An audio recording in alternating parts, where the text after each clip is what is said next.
What is going on, guys? You're watching The Hungry Handgunner. I'm Nick. I want to start things off by saying if you're new to the channel, welcome. If you want, go ahead and hit that subscribe button. I've got all sorts of gun reviews, things like that. Stick around, check it out. You just might like it. Next thing I want to get out of the way is to everybody that took the time to vote for me, to vote for The Hungry Handgunner in the Gundy Awards. Thank you. I am going to be going out for the range day on January 22nd. I'll be out there in Texas at Drive Tanks. So that's going to be fun. I am driving, so it's like a 18-hour drive each way. So that'll be cool. Stay tuned for stuff coming from that. I know that Steve over at the Mr. Big Kid channel is also going to be there, so we're going to network. We'll get stuff to you guys there. If you haven't already followed me on Instagram, I'll be posting pictures and stuff over there. So if you're on there, or Facebook, The Hungry Handgunner on Facebook, and I think it's just Hungry Handgunner on Instagram. So feel free to check that out as well. So what we're going to be talking about today is concealed carry, kind of why some of the things we do matter in terms of training and preparing for using a firearm in self-defense. I think it's important to go ahead and get out of the way. This isn't coming from a law enforcement perspective. This isn't coming from a military perspective. This is coming from a reactionary context as a civilian defending yourself as it pertains to concealed carry. So I know we have a lot of new shooters, people that are new to guns, maybe even new to carry, and there's going to be a lot of things that I'm going to try to kind of give you a shortcut on, because a lot of us, when we started shooting, it was target shooting, slow, static targets, paper targets, maybe at an indoor range or outdoor on your property, and we thought that that was training, or at least I did. I considered target shooting training, and there's really a couple major differences there. Training needs to have some sort of stress, whether it's time pressure, people yelling at you, things like that. It needs to be for a specific purpose. I like scenario-based training the best, and that could be drawing and confronting a threat or whatever. There's some big differences between the training and target shooting. So for those of us that conceal carry, what that means is the fundamentals, the shooting fundamentals, sight alignment, trigger control, drawing, presentation, all that, that's important, and that does need to be practiced. I would say that that is a form of training, but once you start getting that down, once you learn to shoot, you need to start getting more into the training side of things. Time pressure, running specific drills, things like that.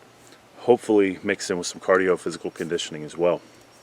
So today, we're just going to go over a few different things and why we do them. We're going to be using a shot timer. For those of you that don't know, this is set for a random interval, so when I tell it, hey, I'm ready to start, it's got a countdown. It could be anywhere from, I believe, 3 to 5 seconds. I'm not sure, but it's a random start, so there's no real way to know. You know it's coming, which is in one way different than real life, I guess, but you don't know when that beep is going to sound, and it's going to time from that beep to when it picks up the first gunshot, and then any subsequent shots, it'll give you the split time, and we'll look more at that in a second. So that's a valuable tool. That's something that can absolutely help you, especially if you're training on your own. You don't have somebody else to give you a go signal or yell at you or whatever. Shot timers don't lie. A lot of times, I know for a while, I thought I was a lot faster than I was. They don't lie. So there is that. And it's a good objective standard that it's just there. Whatever the timer says goes, and if you have a goal, you know, you want to be less than a second and a half or draw the first shot, timer will help you get there. So we're going to use that. We're actually going to do some live fire stuff today, which is probably good. You guys are tired of hearing me just talk. And yeah, I'll try to explain as we go why we do certain things. And this isn't anything I came up with. I'm not some genius. This is just stuff that I've come across over the years via training or articles or other videos, and kind of want to pass it on and maybe help new shooters jump that self-confidence, complacency hurdle that's there for a lot of us. So without further ado, let's go ahead and get started on some stuff. Alright, the first thing I want to show you guys, we're going to be using Joffrey. For those of you that don't know, if you watch Game of Thrones, you'll explain why I enjoy shooting him. This is going to be a very basic drill. I'm about 3 yards away from him, 9 feet. A lot of your self-defense encounters do take place at closer distances, so yeah, if you're target shooting, this is a very easy target to hit. If you're doing slow fire, it's a very easy target to hit. And even as you get more comfortable, I don't consider this a hard target, and he's not trying to kill me, so it's not 100% realistic, but this is a good place to start. We're going to use a shot timer. I'm going to come from a ready position. My hands are going to be up.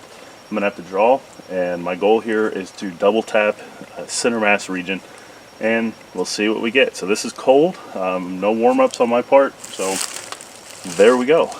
Let's get ready. And here we go.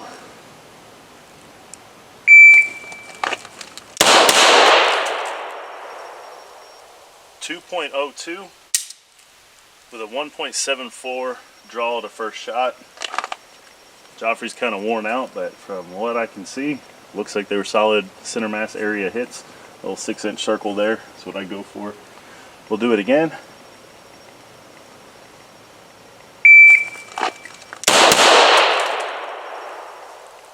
.68. Draw to first shot was 1.44 with a 0.24 second split, or yeah, 0.24 seconds. So that's good. That's kind of where I want to be. I want to be under a 1.5 seconds, just because that would give me a better chance of being able to draw and shoot. Now, ideally, I should be able to do that cold, and I didn't.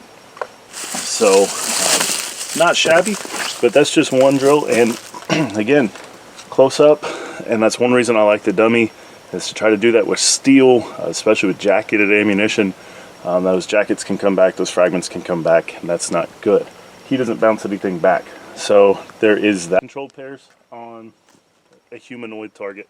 So, and it does kind of drive home, or at least it did for me the first time that I was shooting something like the rubber dummy of, okay, I am training for this. I am training for the possibility that a human is going to attack me, and it just kind of drives that home better than paper or just round targets, things like that.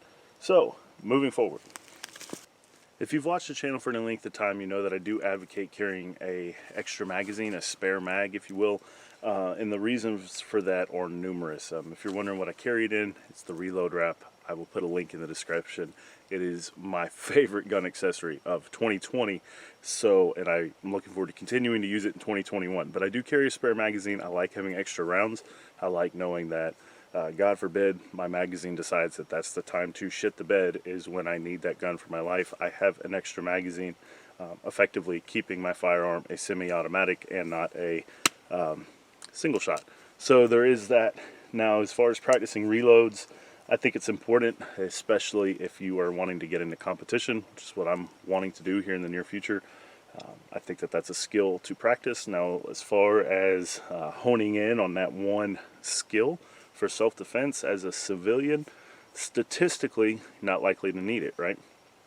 And I'll drop links to the citizen gunfight statistics in the description if you guys want to check this stuff out. I encourage you to check this stuff out. So, fixating on your reloads, I mean, it's never a bad thing to be proficient at any kind of shooting skill, in my opinion, but it's not super critical for concealed carry. That being said, if you are going to carry a spare mag, I would also make the argument that it's probably important to be pretty good at getting that extra mag into action. I'm not sure how many of you guys have been in a situation where you have had to do some shooting after getting your heart rate up. It changes things drastically. I'm not sure how many people have been in a situation where you've had to shoot after getting your heart rate up and your adrenaline up, i.e. there's a reason you're shooting and it's not for fun. All those things change the dynamics of shooting. The effects of adrenaline dumps, auditory exclusion, tunnel vision, all of that comes into play. So I can't necessarily come out here and get the crap scared out of me at will, but what I can do is get my heart rate up, and that does change things drastically. So I have actually, you guys are going to be watching me run this course that I have put together. If you may have seen the new video where I've got new stuff out on the range. This is the first time that I've run this little course, so it may get tweaked and adjusted with it, may not work good, but I'm going to put the GoPro on and we are going to run it together. So it should be cool. I don't really have a par time set up yet. I don't know how long to expect, but it does involve some running. It involves some uphill and some shooting while utilizing cover, concealment, and moving. So best way to teach is to show, right? So we'll get started with me showing you how I can embarrass myself. All right, got my nice little start tire here. It says go fast on the bottom. A little motivation for me. So I'm going to start with the dummy, engage the steel, and then run to that rubber ball there. I am going to go from left to right, right to left on the plate rack, doing a reload as necessary. Then from there, I'm going to sprint to the side of this silhouette, kind of use him as simulated cover concealment. I'm going to put 2 shots on each silhouette up on the hill. From there, go to the tree, fire from one side at one, other side at the other, and then sprint to that other tire. I say sprint, run, whatever, to the other tire and engage both targets until 2 shots on each target. So yeah, this will be the first time doing this, so it may get refined as time goes on, but that's the plan. All right, here we go.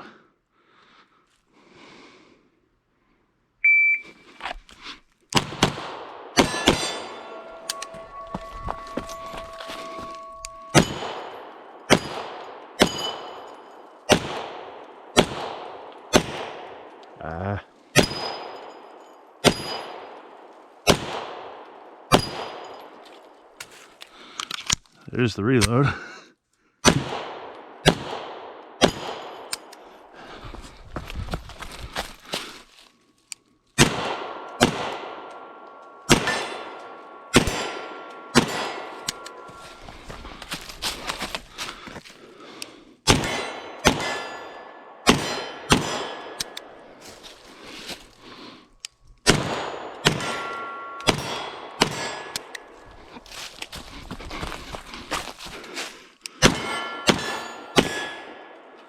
All right, ran out of ammo.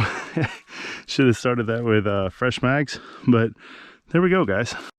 So 54 seconds for the first run. Let's see what we get this time. I don't know if it'll be faster or slower. You just never know. So we'll give it a go here.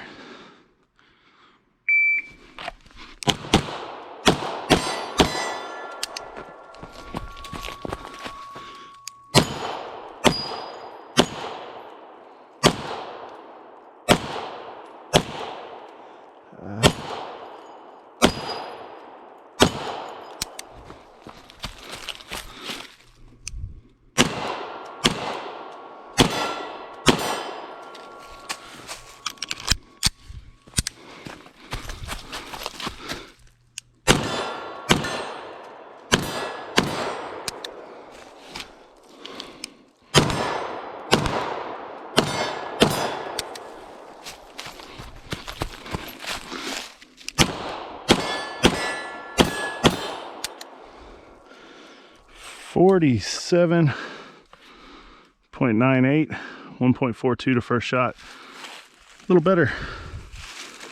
Next thing I want to talk about real quick, yeah, I still got the GoPro. I'll give you first person footage too of this. Next thing I want to talk about is going to be transitions. If you get in a fight, probably going to be one person. According to statistics, might be more. You guys have seen that on the news. So learning how to switch target focus, right and left, and just kind of conditioning your brain to look for potential threats. Again, nothing out here is trying to kill me, so I do recognize that, but target transitions I think are a skill that we should work on every chance we get. So we'll do a couple, again using the timer. I'm going to hit Joffrey and then that silhouette, and then depending on how much ammo I have, hit that silhouette and then Joffrey. So we'll see.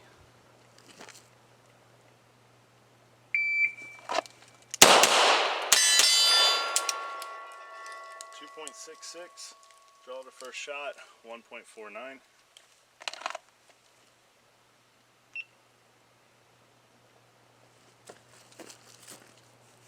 The silhouette to Joffrey this time.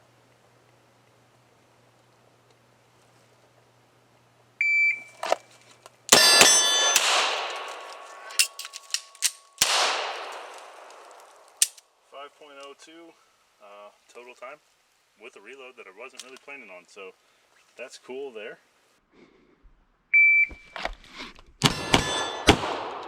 Ah. 5.02 total time with a reload that I wasn't really planning on, so that's cool there.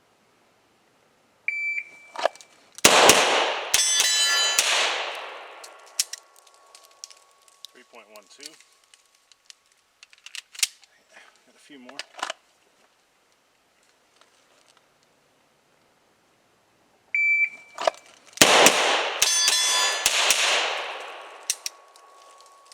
.17. 2 more rounds.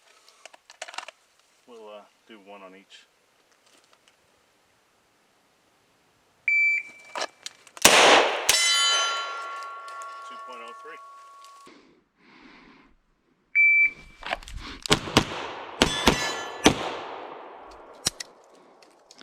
3.12. Yeah, got a few more.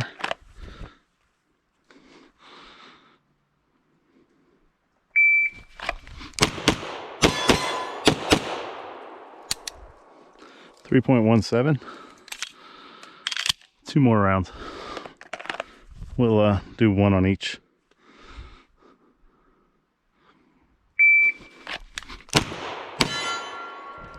.03. All right. So why are we talking about this, right? Why are we talking about timers and drills and preparing, right? Because the statistical likelihood of needing a firearm is extremely low. By and large, most people that have guns and carry guns are never going to need them. And if they do a defensive gun use, remember, it can be as simple as pulling the gun out.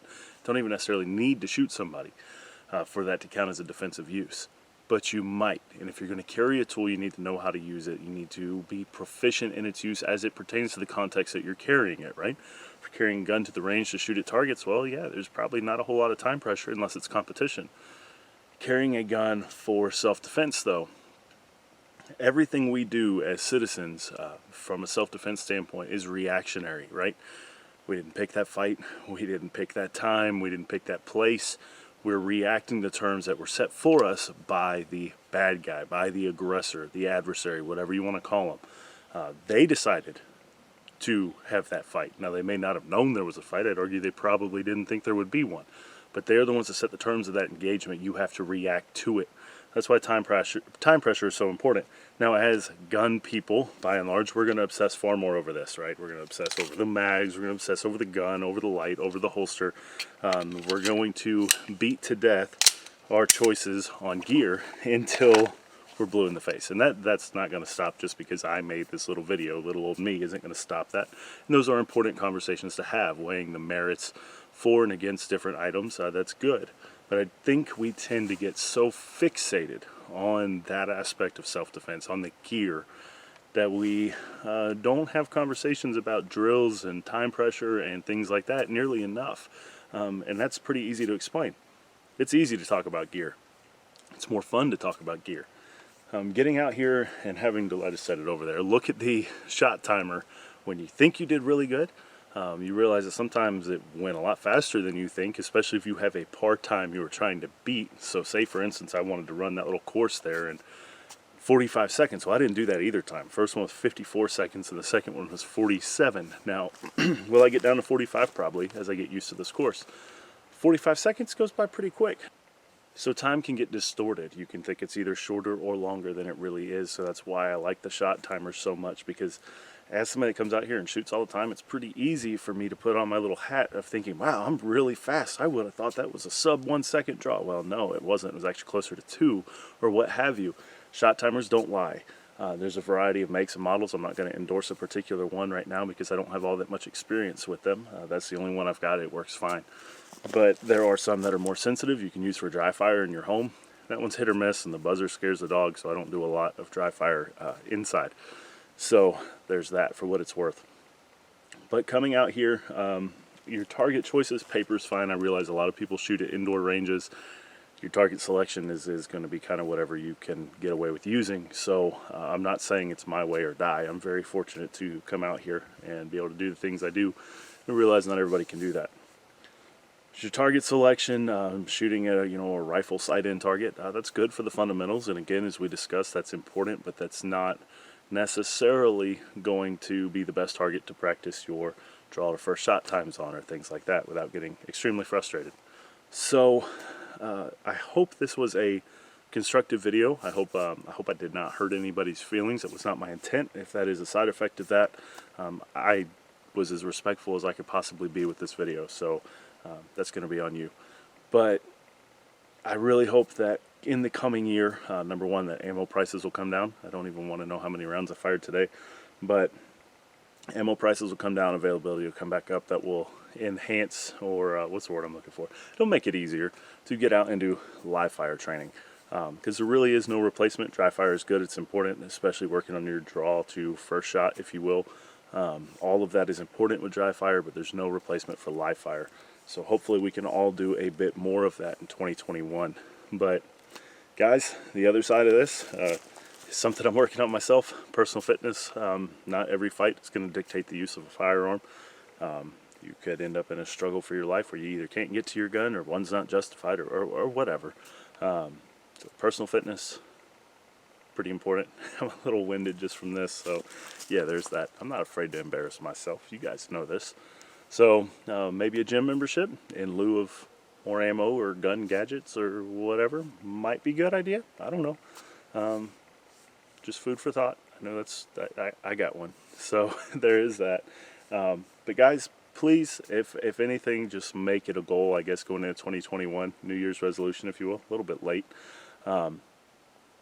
Enhance your training game. Pick something new that you want to get into. Maybe it is competition. If ammo and time or schedules, whatever, allow you to do that, that's a pretty good way to work on a lot of target transitions and cardio and things like that, depending on what discipline you're doing. But let's all make it a goal to improve this year in at least one area. So that's my challenge to you guys. Guys, stay tuned for the stuff coming from the Gundies. I am really excited to be making this trip. So it's going to be all sorts of cool stuff. I may time-lapse some video of the road trip. I don't know. So I've never been to Louisiana, and I've got to drive through there to get there. So this is going to be fun. We'll probably try to get some seafood. But anyway, guys, stay safe. Keep shooting if you can. Definitely dry fire if you can't. And let me know in the comments what training you're going to be working on in the coming year. It might give me some ideas to work on my own game. So stay safe, guys. I'll see you next time.